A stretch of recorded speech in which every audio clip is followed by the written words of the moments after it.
Today, I'm going to teach you how to create a CSV campaign. So you're going to start by navigating into the Campaigns tab. Then you're going to create a campaign. After that, you need to select the search, which will be CSV.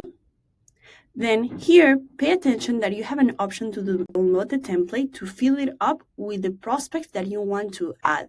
So once you have the CSV filled with all the prospects that you want to add to this campaign, you're going to go and choose a file.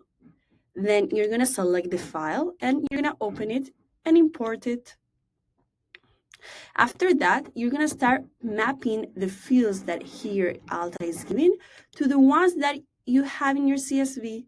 So first name for me will be first name, last name, phone number I didn't add. I will jump into the email and LinkedIn URL. Then you can save and continue. And basically, that's how you add your CSV as ICP. After that, the next steps of the campaign will be the pitch, touch points, and setup. You can learn how to do those different steps in different videos. See you soon!